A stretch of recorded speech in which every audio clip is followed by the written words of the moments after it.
Hello, I'm Doug, and this is a Taste and Sensibility channel, and we have made it all the way to these Black Licorice Updates, episode 36, where we're looking at this Canadian confection today from a company called Huer. Well, that's what I would say. If it's a French name, then I'm sure it's wrong. This is made in Montreal, where the company is. The food company is. It doesn't say where it's made, but it's got a bilingual ingredient list here, and I bought this online from a Canadian source, and it's my most expensive candy I've ever bought in my life. 120 grams for $11.58 US. But before I open the bag and make all those crinkling sounds that some complain about, let's remind you to like this video, leave comments and questions down below, share it with friends, subscribe to the channel, and click that bell to get notified when the new videos come out. So we only have a couple more Black Licorice updates after this, and we can move on to something else that might be more widely appreciated. But I'm going to pop this bag open. Well, let's look at the ingredients. It says sugars, glucose syrup and sugar, water, modified potato starch, glycerol, same as glycerin, caramel, which is probably just coloring, artificial flavor, which it doesn't say, palm oil, citric acid, carnauba wax, malic acid, and some colors. Allure red, tartrazine, brilliant blue, FCF, sunset yellow, FCF. So those are Canadian names or Canadian versions of some food colorings that all combine to make it look black. And it says artificial flavor on the back without any licorice extract or nothing from anise or anise oil or anise extract that's explicitly labeled that way. But the front says real taste, but there's nothing real that usually goes into licorice to make it taste that way. So it's kind of a funny thing, but I will get to smell it. Oh, it smells like candy, but it's not really a licorice smell. I would not call it anise.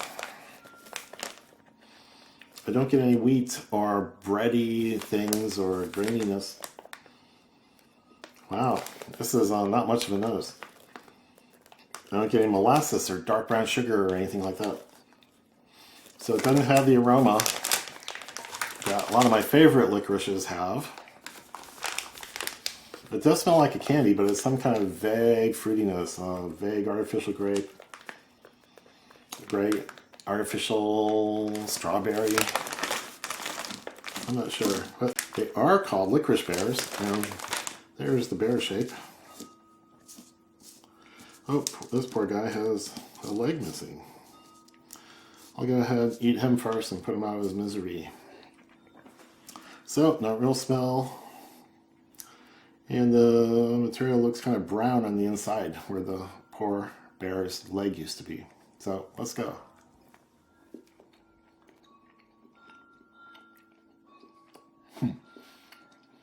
Tough, resilient, fights back, resists chewing. So there's a little bit of a licorice flavor inside, and it's very sweet. And it makes lots of little pieces of candy, which are tough. And then they go out and find little cracks in your teeth to hide behind. So there's 5 or 6 little pieces in different parts of my mouth, hiding, waiting for some hot liquid to dissolve them and take them away. So good candy, but your tongue's going to get a lot of exercise in between pieces. So it's not terrible, but it's not great.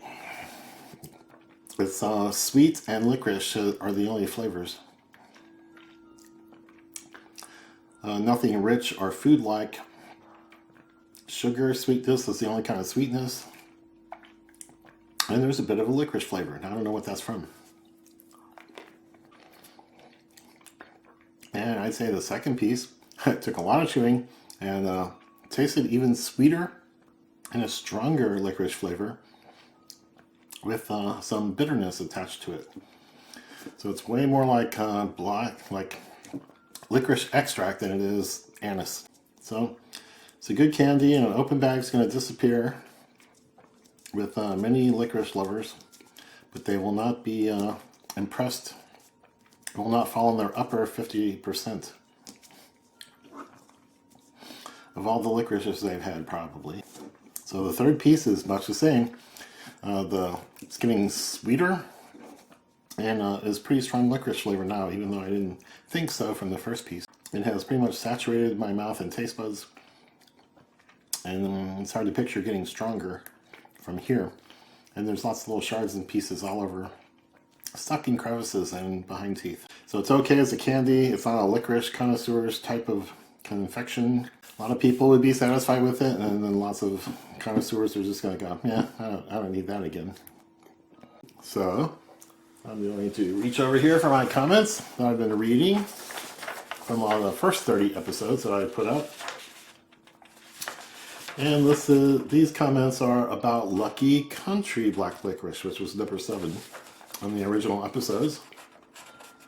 And I see that J Diggs Bottles and Fossils says Lucky Country is in my top 5 damn good black licorice. So he approves of Lucky Country. Ryan Chester says they need to throw the black licorice in the trash and bring back the pineapple. So I haven't seen pineapple licorice myself, but I think that's what he's talking about, is some flavor that he liked better than black. And maybe he liked any flavor better than black. And Ethan Riddle says, you should definitely try Willy Wallaby if you haven't already. And Gwen Willis says, hello dude. So those are some of the comments on some of the more popular videos from the original series. And I'm gonna pick up one of these to cheers you with. Oh, that's nice. It's backlit and I can see that it's mostly brownish and translucent. So that's pretty cool. Holding it up against this light over here. So they don't put in so much dye and colors that make it black. And I don't know, it might be turning my tongue some color that I can't see from here, but I will in editing and comment on it if it's worth it. So this was just a so-so candy, like many of them are. And like I said, there's only a couple left, and they're pretty good ones, better than this. And you'll just have to return to see what they are. So come back for more.